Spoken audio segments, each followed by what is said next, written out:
Muito bom dia, amigos e amigas. Estamos chegando, começando, iniciando por aqui, pelas nossas páginas de perfis, né, da internet, o nosso Pingo de Cultura. Isso mesmo. Pingo de Cultura ocorre todos os sábados, a partir das 9 horas da manhã, quando este que nos fala, professor João Carlos, juntamente aí com o Lamartine e o professor Jonas, levamos para você um pingo a mais de cultura. Gratidão, bom dia, bom dia. Sejamos todos bem-vindos. A temática de hoje a gente tentou acumular e englobar, né, vários fatores que vão acontecendo na história do Brasil, né, desde a política, a filosofia, as filosofias de vida e as nossas paixões populares, né? E aí, quando colocamos ali as paixões populares, nós queremos falar também, né, por exemplo, das festas juninas.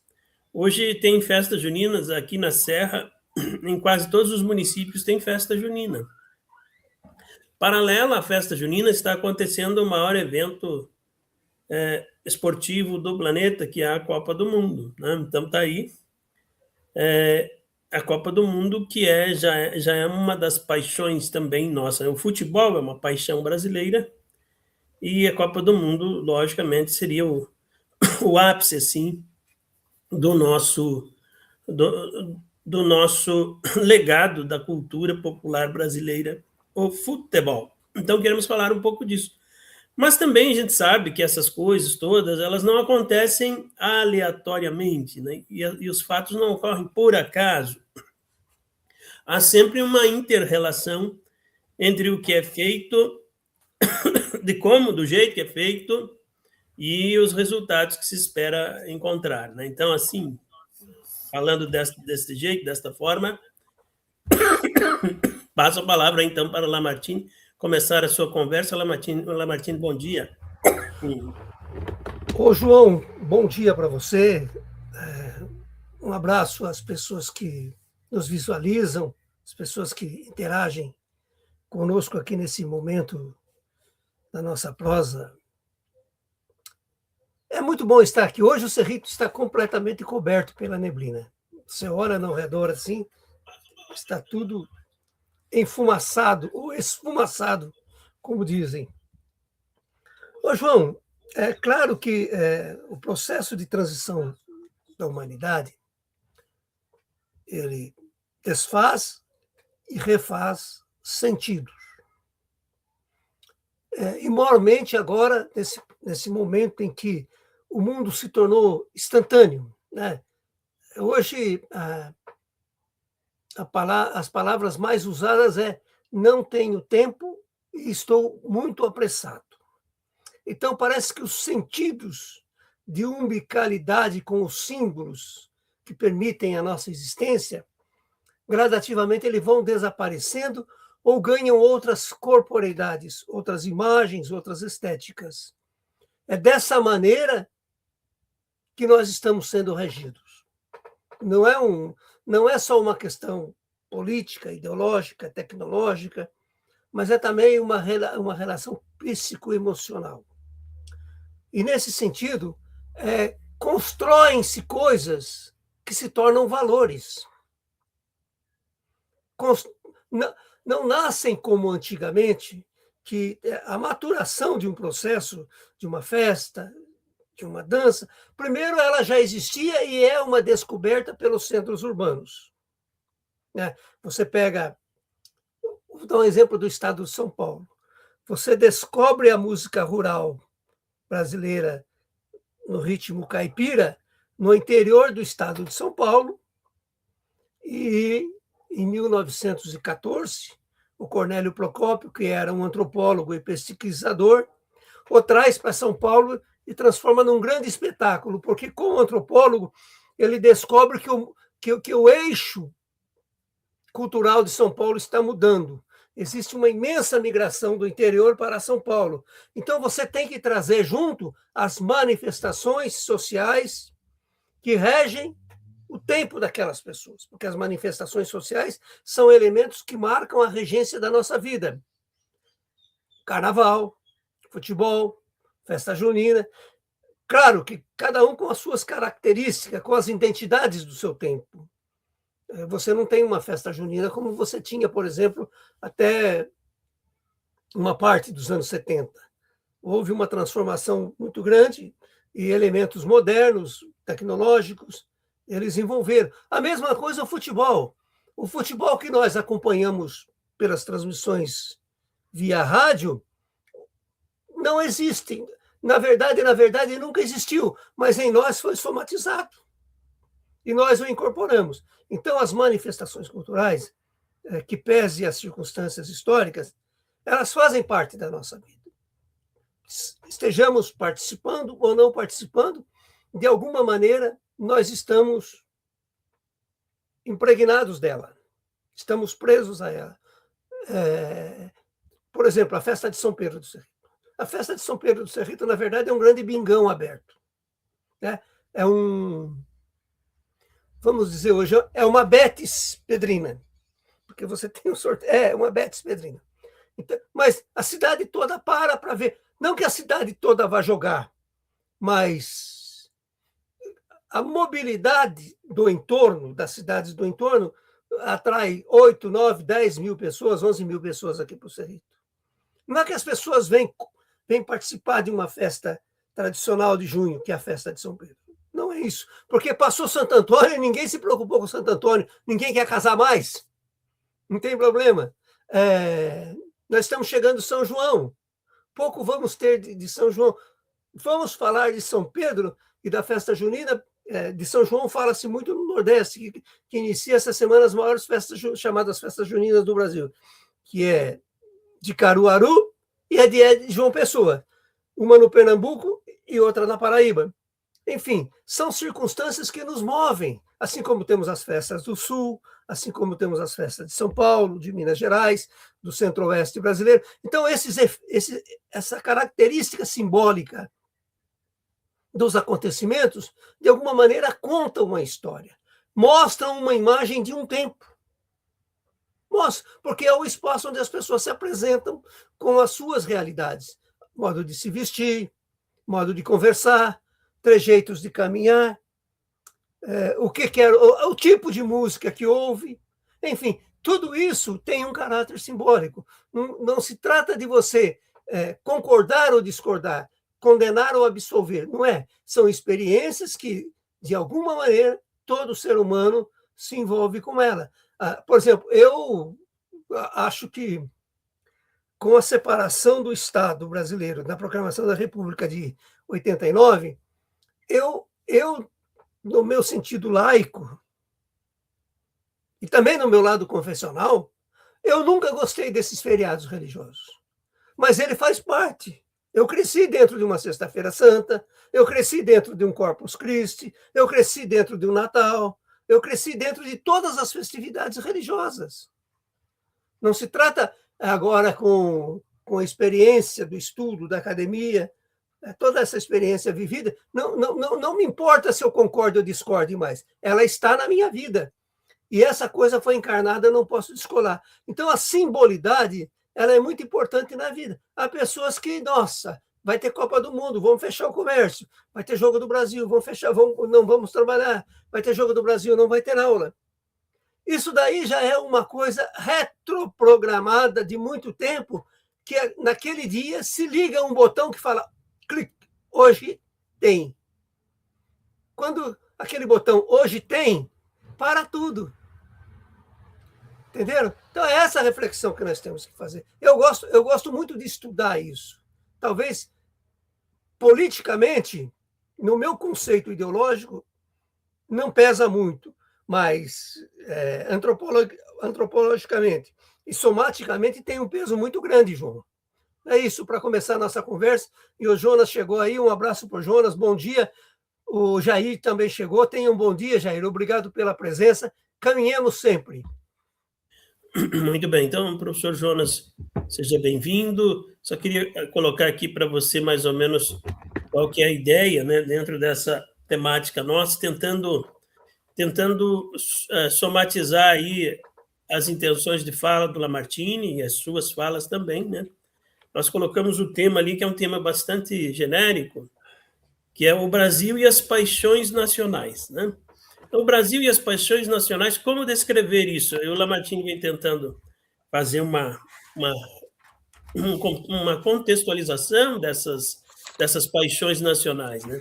Que envolve, logicamente, as festas juninas. Nós estamos agora, nesse momento, vivendo as festas juninas em todo lugar, né? Envolve o futebol, paixão nacional, futebol, imagine agora a Copa do Mundo, né? E também o processo eleitoral, olha quanta coisa, né?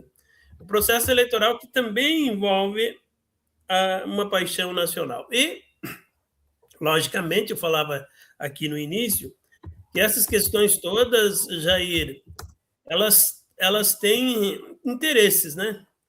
Tem interesses para se manter, né? Interesses culturais, interesses econômicos e interesses políticos. E, em alguns casos também, né, professor Jonas, interesses religiosos, né? De se manter e de incentivar esse tipo de atividade em que pese a cultura brasileira seja múltipla, né? Seja múltipla. Um fator que é interessante é agora, nesse mês de junho, né? Hoje, por exemplo, aqui no Planalto Serrano, é lógico que eu não posso afirmar com certeza, mas é quase certo que neste final de semana e no próximo terá uma festa junina, pelo menos uma festa junina em cada município. Em Curitibano deve ter umas 4 hoje, né? Só para a gente ter uma noção assim. Professor, contigo. Bom dia, João, Lamartine, Jair. Obrigado por estarem com a gente aqui. O Jair sempre assíduo e já virou uma figura, um ícone na nossa transmissão aqui pelas redes sociais. Obrigado aí, grande amigo da gente, que a gente troca umas ideias também nos bastidores durante a semana. Isso é muito bacana. João, você falando aí, eu estava lembrando, fui professor de sociologia, e eu sempre, no segundo capítulo dos meus manuscritos, tinha a questão de pertença, que aqui no Brasil é muito forte a ideia de pertencimento. As pessoas que pertencem a um grupo, elas são muito fiéis e elas realmente se sentem integrante daquele grupo, e um não solta a mão do outro, mesmo que esteja espinhando. E dentro desses 3 quadros que eu percebi que você deixou aí bacana para discutir, eu, como professor de história, me lembro bem, assim, vivenciei, aliás, porque fazia parte do meu dia a dia, a crise de 2007 e 2008, que foi quando o Lehman Brothers, nos Estados Unidos, uma instituição financeira, quebrou.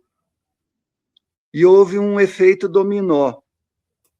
A Grécia, não sei se vocês lembram, foi feito até entre aspas, uma vaquinha, um vacão, um elefante, para não deixar a Grécia falir totalmente, porque o PIB da Grécia estava tudo em dívida. E foi um efeito dominó.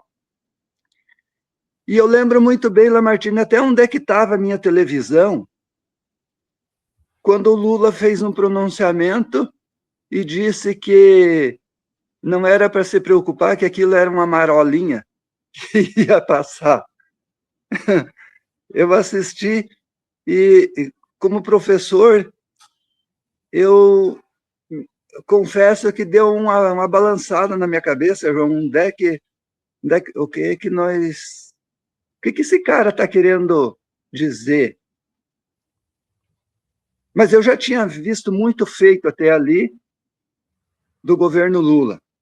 Então, fiquei esperando para ver, e foi mesmo. O Brasil foi o último país que entrou na crise e foi o primeiro que saiu da crise. E dentro desse aspecto, olha como os Estados Unidos estão sempre metidos nas crises provocadas pelo sistema e provocadas também pelo mercado, pelo qual as pessoas vivem em função do mercado. O mercado foi humanizado e as pessoas foram coisificadas na sociedade que nós vivemos hoje. Essa humanização do mercado e coisificação do ser humano congelou o processo de humanização. O mercado está nervoso, o mercado está calmo. Foi humanizado o mercado.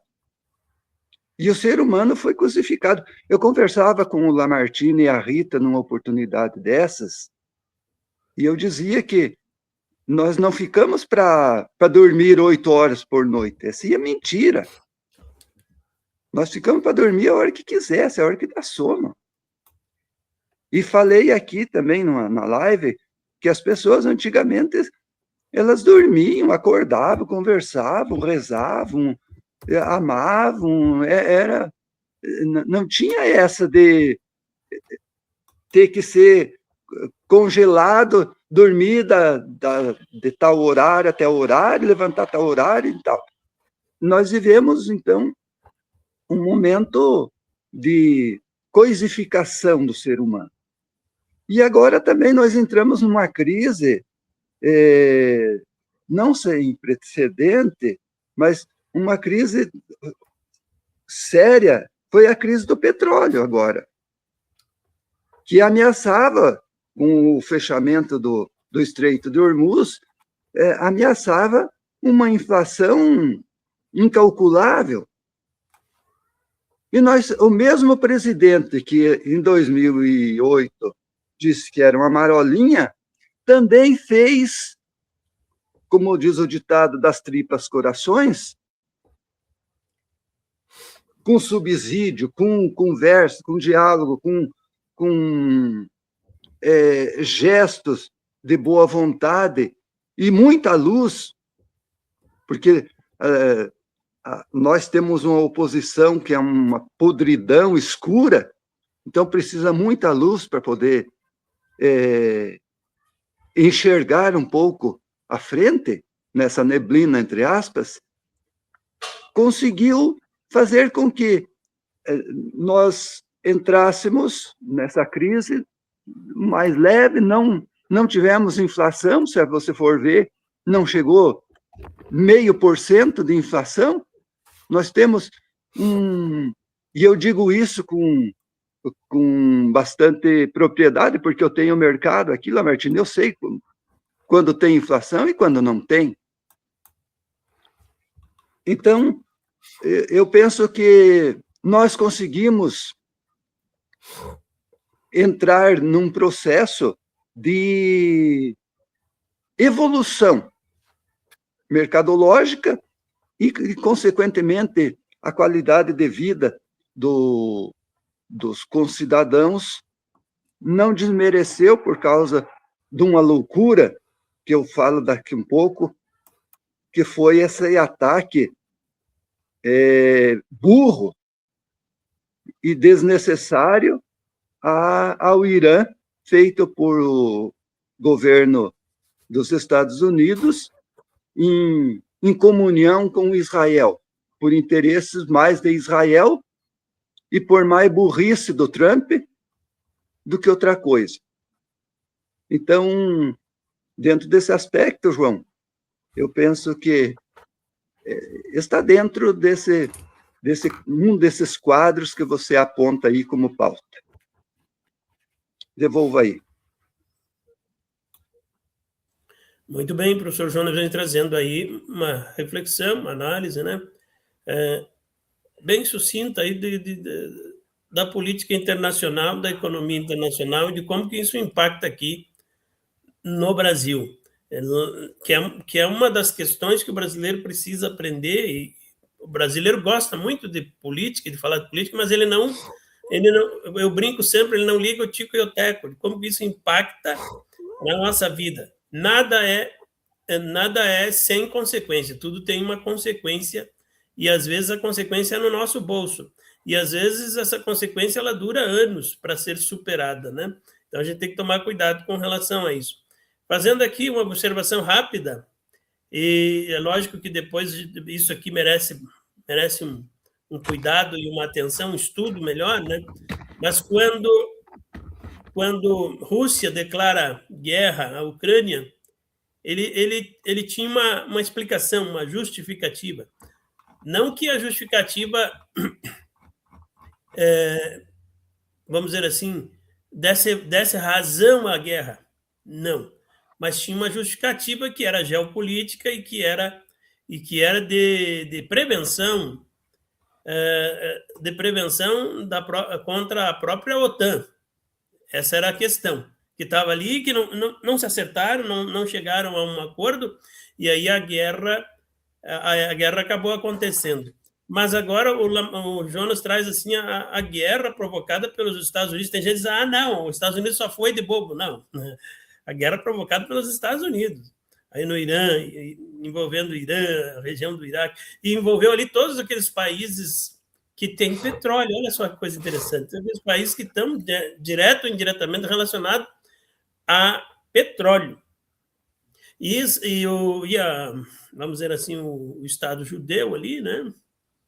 Israel, que sempre arrumou intriga, sempre arrumou confusão com esses países, aproveitou esse embalo e está massacrando todo mundo ali com apoio financeiro e bélico, lógico, de uma das maiores potências bélicas do planeta. Isso é fato, não dá para a gente esconder isso por aqui, né?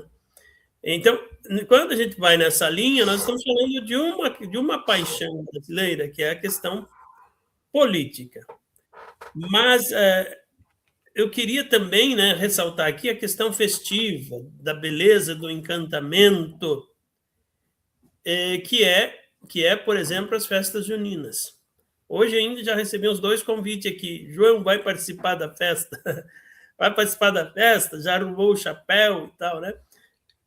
Então, eu já participei bastante dessas festas, e como disse o Lamartine e o Jonas, né, está incorporado na nossa consciência cultural, e em muitas situações a gente já se sente pertencente, né? Já se sente algo nosso, já dá para dizer que a gente se identifica com aquilo, né? Então, essas questões também são importantes ser apontadas aqui, e melhor estudado. Lamartine disse, olha, eu gosto de estudar essas questões aí que envolvem a cultura popular, né? E acho que merece muito estudo, muita reflexão esses temas, e deveriam estar mais pautados, inclusive, nos planos de aula nas escolas. Lamartine, devolvo para ti. João, Jonas, sobre cultura popular, eu convivi um certo tempo com o Carlos Rodrigues Brandão. O Carlos Rodrigues Brandão era um professor da Unicamp e ele tinha sítio lá perto de Camanducaia, no distrito de São Mateus. Também ali residia o Rubem Alves. E vez ou outra a gente ia tomar uma cachaçinha lá com outros amigos também, conversar sobre histórias, conversar sobre a vida, conversar assim sobre os sentidos da existência. E uma questão que surgia muito era a questão do estereótipo.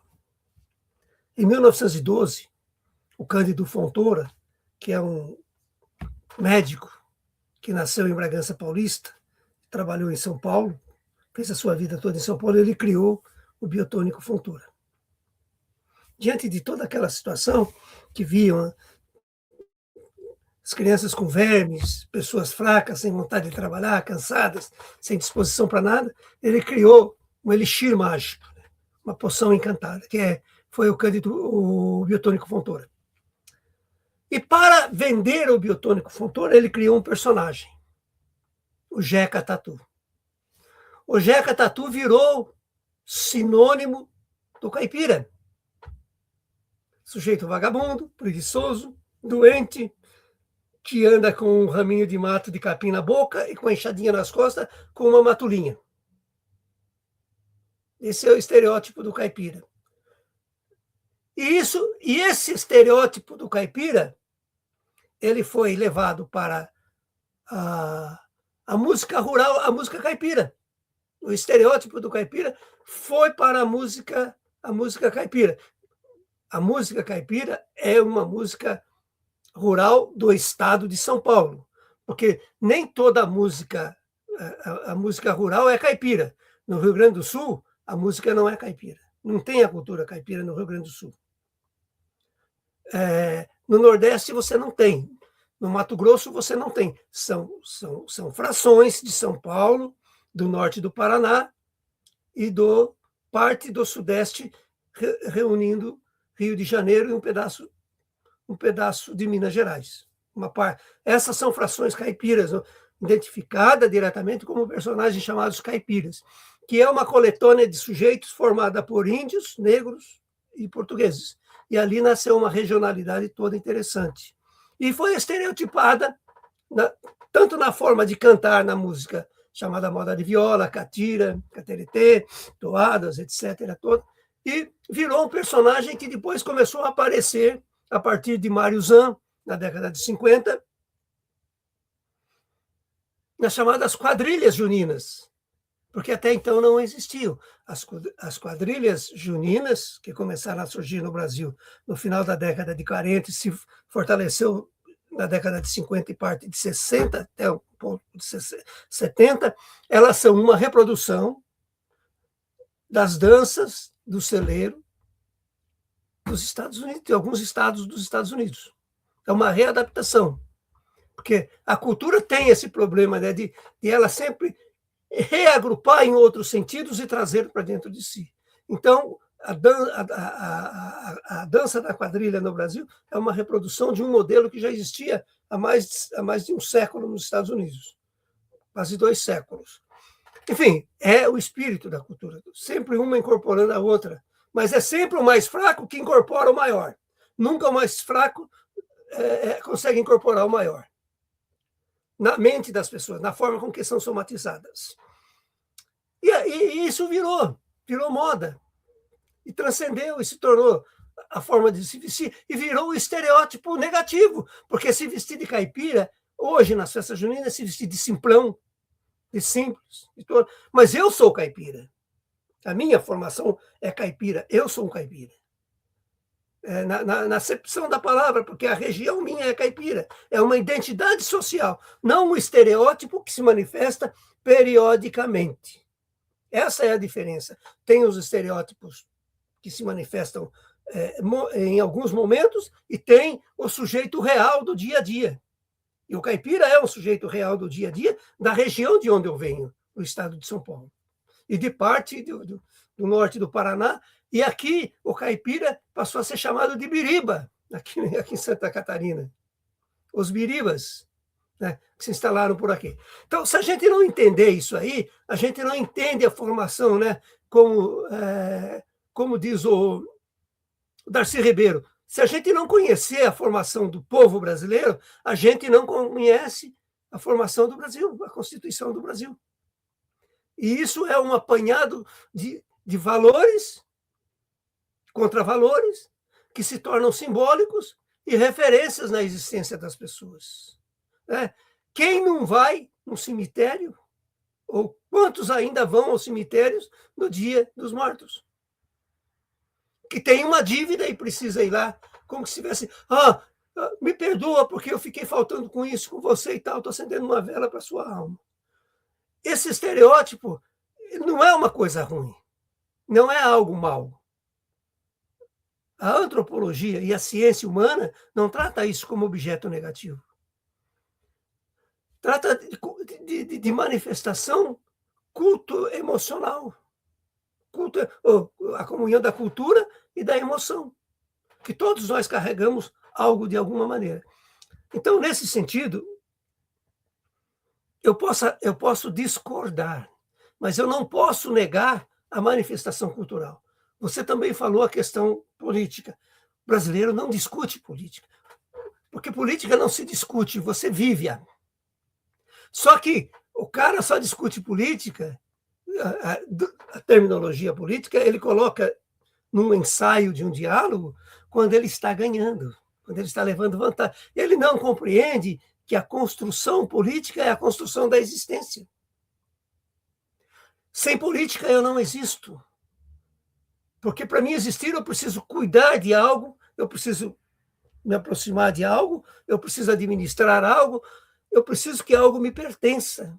Então, essa é a diferença de lidar com política. Há um bom tempo que eu deixei de torcer especificamente por um personagem específico. Claro que eu tenho meu respeito histórico pelo Lula, pelo Partido dos Trabalhadores, e isso, o marxismo me permite que eu mantenha essa identidade, mas quando eu sento para trabalhar essa realidade, eu vou trabalhar o que aqueles personagens estão produzindo enquanto conceito de sociabilidade. O Jonas usou a expressão, eu sei quando tem e quando não tem infração. Então, eu também sei quando devo estar de um lado e quando não devo estar daquele lado. Isso é política. Isso é você fazer política. Não é você brigar aleatoriamente porque o seu lado é o justo perfeito. Isso não é política. Isso é ira. É o que o Trump está fazendo. O Trump não faz política. O Trump prega o ódio que habita o interior dele. É diferente das manifestações socioculturais. É diferente da manifestação psicopata que entende que ele precisa liquidar alguém para se sentir contemplado naquele momento. Quando passa aquela contentação, o que ele vai fazer? Psicopata. Ele vai procurar outro para praticar a mesma atividade. E na visão política da sociedade brasileira, e ela não tem culpa porque ela foi treinada dessa maneira, foi doutrinada dessa maneira, você elege um cara, elege uma pessoa, ela, não, vai ser a solução da cidade. Passa 4 anos, essa pessoa não vem, ela vai se reeleger, ninguém vota mais nela, nessa pessoa, nesse personagem. Porque a contentação passou e ele precisa outra contentação. Então, a manifestação cultural também é bem isso. Só que a manifestação cultural ela ganha um outro elemento. Ela ganha o elemento da perenidade.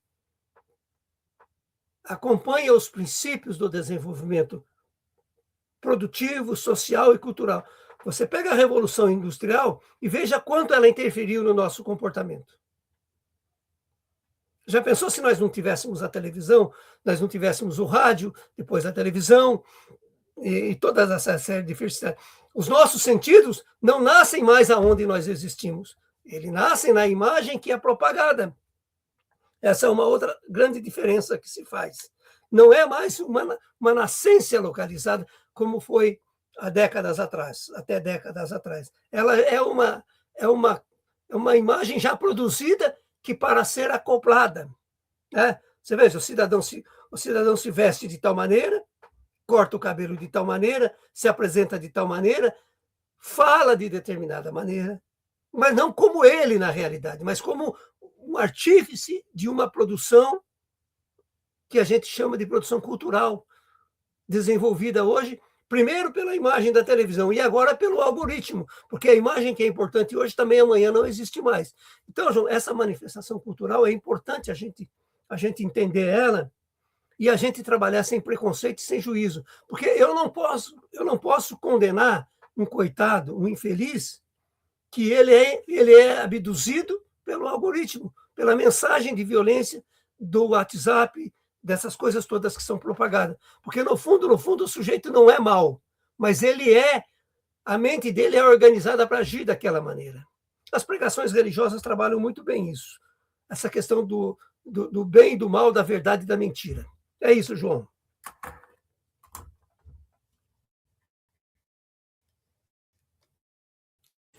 Muito bem, mas muito bacana. Foi uma aula, Lamartine, foi uma aula muito bacana essa tua fala, explicando territorialmente, né, essa questão da cultura. Adorei. E espero que os nossos internautas também tenham compreendido e adorem isso. Professor Jonas, vai chegando aí com a cuia, com a cachaça. Ah, não, com a cachaça não. Ou é a cuia ou é a cachaça? Não dá para ser as duas coisas? O que diz a paixão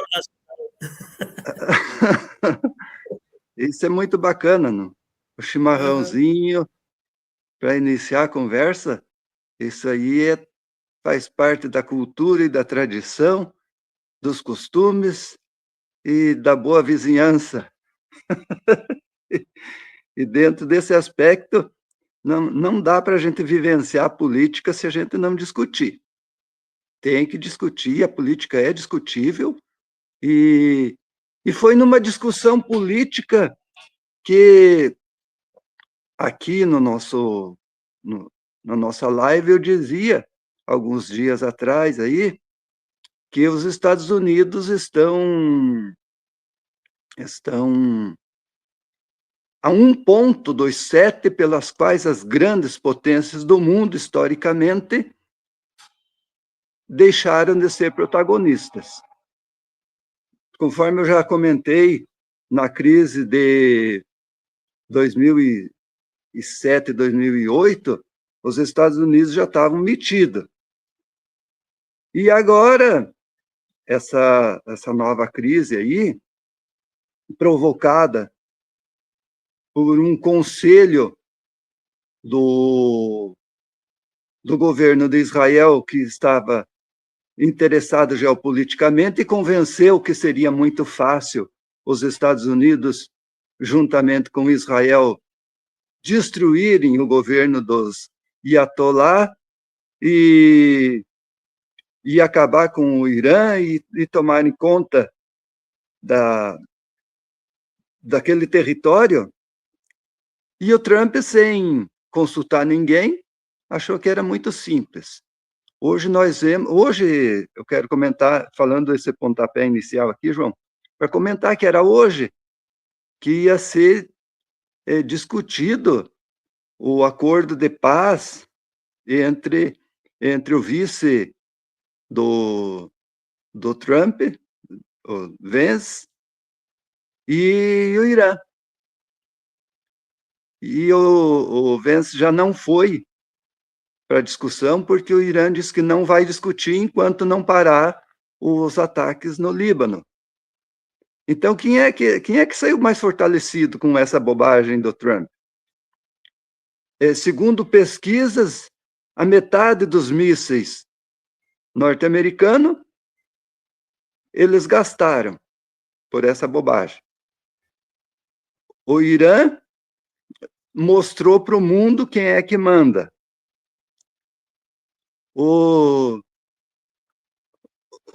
governo de Israel, Netanyahu, Benjamin,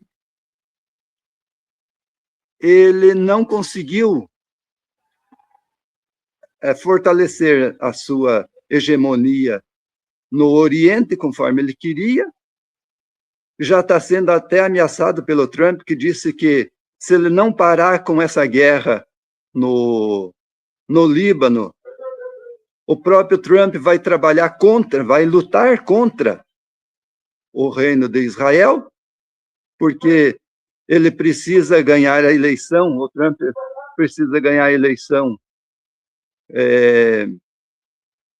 fazer a maioria. Uma casa ele já perdeu. O Trump já perdeu uma casa, agora precisa, pelo menos, não perder a outra. Então, no fritar dos ovos, em resumo, o Irã saiu fortalecido, não vai cobrar, nunca cobrou e não pode cobrar pela passagem do Estreito de Hormuz, mas prometeu não cobrar só por 60 dias. está dando as cartas no Oriente, destruiu as bases dos Estados Unidos nos pontos estratégicos, e os Estados Unidos estão com a cabeça entre as pernas, porque não sabe onde arrumar. Dentro desse aspecto, nós temos que dizer assim que o Brasil também sai fortalecido, porque nós vimos agora no G7 como se comportou perante o Brasil cada país. E a Meloni da Itália, primeira-ministra, a premier, agora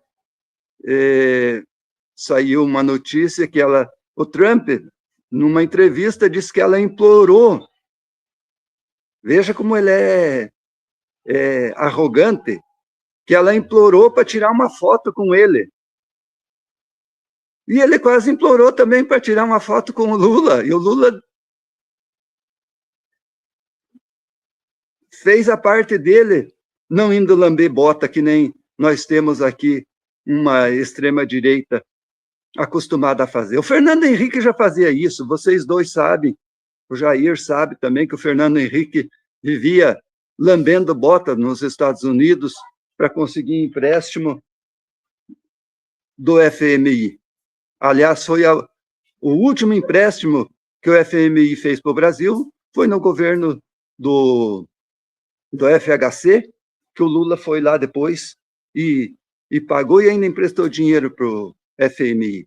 Então, nós temos aqui um momento importante na história que tem que ser frisado. Nós temos que contar, nós como professores temos que contar esse momento aí, porque é um momento de geopolítica, é um momento de protagonismo, e o Brasil está sendo fortalecido no conjunto e no contexto internacional. Inclusive, já foi convidado pelo Zelensky para mediar esse processo de paz entre Rússia e Ucrânia. Isso é um momento bacana. No próximo bloco, eu quero falar um pouquinho sobre a Copa. Devolva aí, João. Muito bem, então, o professor Jonas vai fechando essa reflexão sobre esse conflito internacional e os impactos na política brasileira também, né? É lamentável que o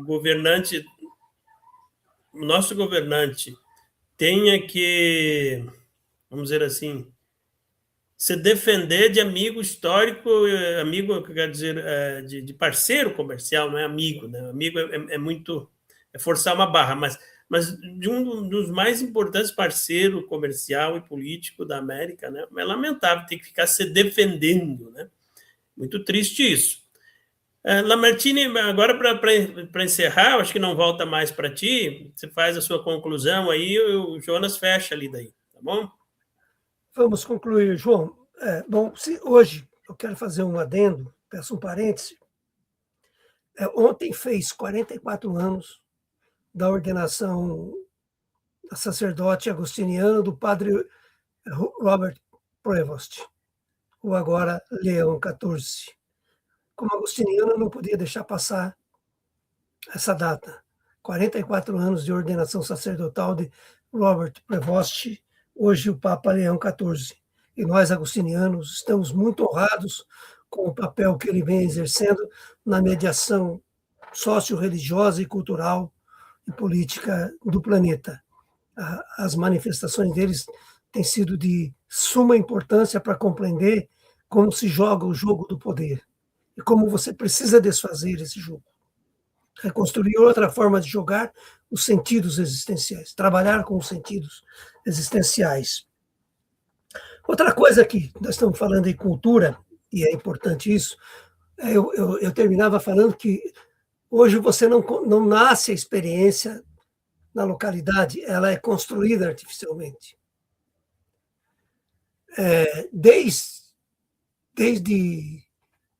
Desde o início de junho, ou antes até maio, vem se falando de um personagem que ele precisa ser cristalizado na mente das pessoas por algum motivo, essencialmente um motivo econômico, que é um personagem chamado Neymar. O Neymar, hoje, na realidade, ele não existe. Ele é uma alusão ao passado de alguém, que mesmo exercendo, naquele momento, de maneira soberba, a sua prática profissional, que é a prática do futebol, eu já não gostava dele. Já não simpatizava com a postura dele, com o caráter dele, com a índole dele. Desde garoto, o René Simões, em 2002 ou 2003, ele disse uma frase sobre Neymar e a mídia. Vocês estão construindo um monstro, um ser humano irracional, incapaz de compreender o outro, um sujeito destituído do mínimo de competência intelectual e cognitiva. Um doente psicopata. Foram palavras do então técnico. Eu não lembro qual time que jogou. Ele foi técnico de um time que jogou contra o Santos, lá na Vila Belmiro, em um incidente que aconteceu com o treinador do Santos na época. Ele fez o tratamento que o Neymar deu ao técnico, levou o René Simões a fazer essa manifestação. Então, esse sujeito foi construído artificialmente, uma imagem para esconder a índole, o caráter dele, a moral dele, os princípios humanos deles, que são os mais perversos possíveis. Que são os mais perversos possíveis. Então, a cultura, e hoje, normalmente, a cultura econômica, a cultura da circulação de moedas, de lucro, capital, mercado, exige que você tenha personagens simbólicos para administrar o seu lúdico, o seu imaginário de lúdico, a sua fantasia. Você precisa gozar por alguma coisa que seja irreal. Você precisa sentir o prazer pelo irreal, porque o irreal produz lucro, produz presença. A presença imaterial hoje, ela vale muito mais do que a presença material. Uma imagem do Neymar vale bilhões de dólares. A nossa imagem aqui, orgulhosamente, nós temos 600, 700 visualizações, que não rende dinheiro nenhum. Ainda bem, rende-nos a liberdade de manifestar a nossa construção intelectual, que é uma vivência de 70 anos, no caso da minha. E isso me enche de orgulho. Então, quando nós falamos hoje de cultura, para mim foi interessante, porque a estrutura tecnológica hoje, esse instrumento poderosíssimo, nos roubou uma coisa essencial para a existência, que é o tempo. E amanhã eu vou estar escrevendo sobre o tempo, sobre a pressa e sobre como nós deixamos de existir. O prolongamento da vida, a tecnologia da medicina, a ciência, ao prolongar a nossa vida, não permite prolongar as experiências vividas, porque elas têm que ser cortadas, recortadas e adaptadas aos modelos de cada momento ao qual, ao consumir, nós somos consumidos por ela. E quando ela se esgarça, quando ela entoja, como diz o caboclo, o caipira, quando ela entoja, já tem outra pronta na prateleira para você novamente se adaptar. E isso é um sofrimento que eu não sei se bom ou ruim para mim, como é visto pelas pessoas. Eu carrego muito bem essa disposição de não me adaptar a imagens, a símbolos momentâneos, a coisas que eu sei que vai acontecer hoje, amanhã não existe mais. Então, não que eu sou conservador, no sentido da ética, do caráter, do pressuposto moral, não, mas do caráter, eu preservo muito as historicidades que foram me moldando interiormente, me fazendo interiormente. Eu sou um ser feito de dentro para fora. Eu não sou um ser de fora para dentro. Internamente eu manifesto o que eu sou na exterioridade social. E que eu sei claramente, conscientemente, que eu não sou uma pessoa agradável para muita gente. Então, isso é construção cultural. Isso é compreender o sentido da vida nas manifestações mais enraizadas da existência, João. É isso que eu quero dizer para vocês, para todos. Grande abraço, bom final de semana, grande início de semana. Amanhã começa o inverno. Terminamos de recolher as últimas folhas que caíram para as árvores começarem a preparar as sementes que vão ser os frutos que vão ser colhidos na primavera e no verão. Abraços a todos e a todas. Valeu, Lamartine. Gratidão mais uma vez pelo ensinamento que a gente sempre tem aqui a cada sábado. E, professor Jonas, então, agora falando de cultura, falando de festa junina, falando de futebol, vamos fechando o nosso programa Pingo de Cultura de hoje. E a palavra final é a sua. Obrigado. Eu dizia que nós tivemos épocas aí que nós tínhamos... Eu não sei por que isso, mas está acontecendo. Nós tínhamos uma grande seleção e, literalmente, uma porcaria de governo. Agora nós temos governo e não temos seleção, mas está louco de bom. Eu prefiro assim. O que tem me chamado a atenção e chamou a atenção do mundo inteiro foi o goleiro do Cabo Verde. Assistiu, João? O Vozinha é um personagem excepcional. Eu até, se pudesse, ia sugerir para o Ancelotti que contratasse ele. Mas eu não pude entrar em contato com o Ancelotti. Seria interessante o Ancelotti contratar o Vozinha para cuidar do menino Ney, que, aliás, esta semana diz que já treinou com bola. Veja bem como ele está evoluindo. Um jogador de futebol, essa semana, treinou com bola. Que novidade. Mas diz que treinou sozinho para ninguém pisar no pezinho dele. De repente, o Vozinha podia muito bem segurar na mãozinha dele para ele entrar que nem aquelas crianças que entram junto com os jogadores, já visto que ele não pode jogar. E o Brasil ontem, 3-0, mas, no meu ponto de vista, uma vergonheira. Aquele 3-0 ali, bolinha mascada, não teve um jogo bonito, bem formulado, bem trabalhado. É uma vergonha para a nossa seleção aí, que já foi penta, já tem um histórico. Esse nivelamento no futebol não é feio, Lamartine. Eu acho bacana que hoje esteja as seleções niveladas, mas a qualidade e a potência do Brasil nivelou porque o Brasil desceu, não porque os outros evoluíram de forma extraordinária. Mas é isso aí, tudo é bacana. O importante é a gente ser feliz, o importante é tomar um vinho, o importante é fazer um fogo numa lareira, num fogão a lenha. E mais importante do que tudo isso, João, é o carinho, o respeito que nós temos uns pelos outros, e brincadeiras à parte, e vamos tocando o barco. Aí, na distância, nós nos aquecemos de forma cognitiva, energética. Isso é uma coisa imensurável e intraduzível.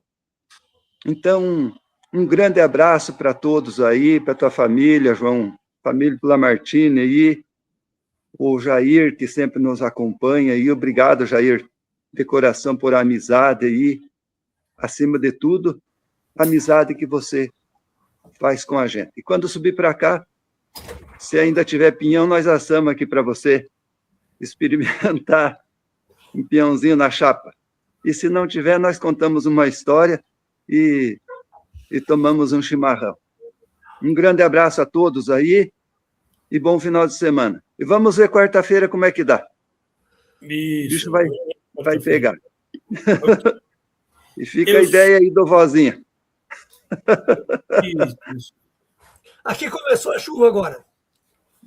Ah, aqui está chovendo gelado para caramba essa Gelado, chuvinha. uma chuva gelada, gelada, gelada. Isso. Eu só queria reforçar aqui a ideia, o Lamartine traz todo um estudo ali sobre a questão da cultura, e um mestre já tinha dito que para que a gente possa entender a magnitude de tudo isso, é preciso desenvolver cognitividade, né? E a gente não consegue imaginar ou criar uma perspectiva daquilo que eu não criei ainda uma ideia, não tenho cognição sobre aquilo, né? E eu acho que o grande problema do brasileiro é isso, né? Nós estamos tão bitolados a olhar de um ponto de vista que a gente não consegue olhar a magnitude que é o Brasil e a riqueza que é tudo isso, né?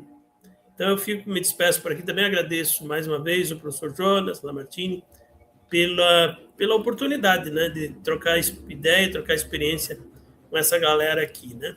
E fica o convite aberto aí para Jair e demais colegas, que assim que se sentirem à vontade, podem e devem entrar aqui na nossa sala de bate-papo. Tchau, tchau. Até o próximo sábado. Um grande abraço a todos aí e se cuidem. Tchau.